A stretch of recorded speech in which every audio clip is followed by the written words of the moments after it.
So you really got to see hip hop develop from the very beginning. Hip hop started in the Bronx, but I heard you say in an interview that people were doing their thing in many different boroughs, right? During that Yes, time, were they you were. traveling to the Bronx to see it in the park jams or? The Bronx came to me.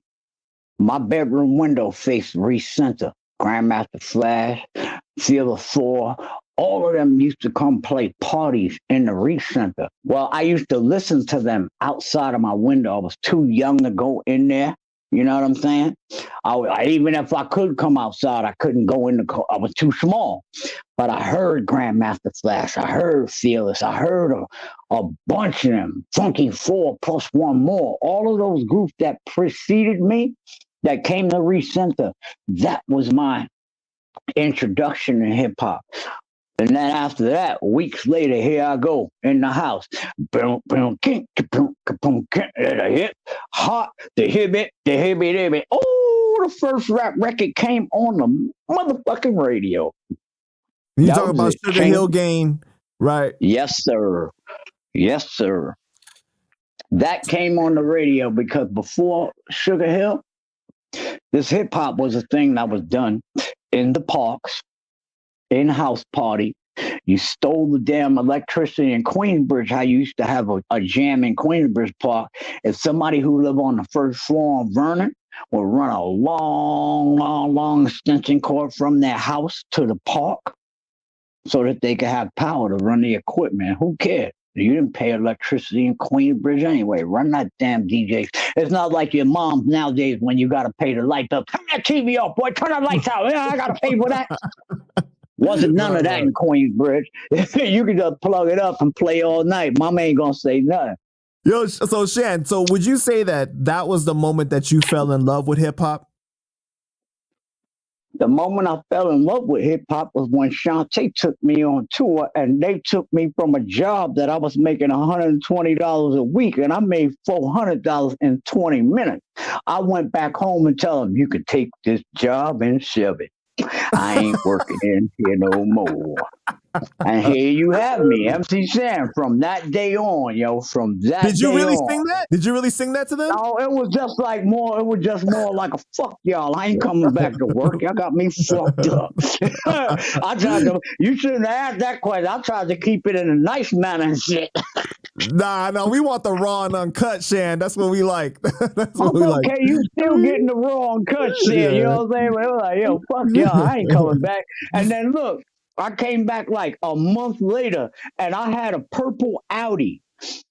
The foreman that used to be the one always on my back that I hated, he was driving a Maxima. I rode up on them in an Audi a month later after I quit and told y'all take this job. They were amazed, like, what the fuck? He just quit and he got an Audi. I'm driving a Maxima. Wow. So that's what hip hop did for me, and I never went back to. You know what I'm saying? But although every day is a job for me, it's not like I'm free. I do the things that I want, but it's a work of pleasure. It's not something that I building the buses, building the RVs. Those are works of pleasure. I'm also filming them to make my own TV shows. Shizzle, when I take my kids out on the RVs, I film a show. It's called RV Life, hip hop style, which is in the can on the computer, right? But I'm going to get all my team together and it's going to come. You know what I'm saying? I've got Tool Time with Shizzle where I show you where I got drunk one night and I went in the RV, ripped everything up off the RV, and then woke up the next day like, ooh, what you going to do about that? And I built an RV and I made a TV show out of it because in this day and age, content is important. And my content, I mean, there's people that call me all the time, Shan, I want to put you down on my show. Why? Because you don't get enough ratings on your own and I'm going to bring some interesting characteristics to your show. Well, screw you. I've got my own ideas and I don't need you. I've got every camera, everything. I mean, like I say, I'll show y'all all the time. Look at me. I got movie cameras. I've got a set out in my living room. I got a set up in my living room. I don't need none of y'all help. And usually, most of the time, they'll call me and say, "Yo, Shan, we can get this money." How you gonna proposition me on my story and tell me we can get this money? Don't you understand that I don't need you to get this money, son? So move from by me. I don't need none of you. I don't want none of you. If you can't bring nothing that's gonna pop a dollar right now, I don't want to talk to you. If it's like, yo, I need you to do this, son. If you don't come to me with a check, that's the most important. And see, there's a line that I have. When people call me about things, I always say to myself, if you had the check already, would you be calling me? No, you wouldn't, because you got the money already. And then while you got the money, you would have no kind of thought about trying to share it with me. And so when you call me on some shit, I know you ain't. If you didn't call me and say, yo, Shan, I got the check for you, that means you need me to get the check. So move from Bonnie.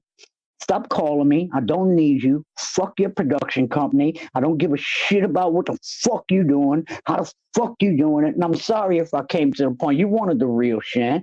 Well, here's the real Shan. Fuck you all. And I'd also like to say this. I'm the biggest racist that you all will ever fucking meet. You want to know why? Because I hate you all equally. So if you want to see what a racist looks like, I hate you all equally up until the moment that I meet you. See, if I hate you all equally, that means when I meet you as individuals.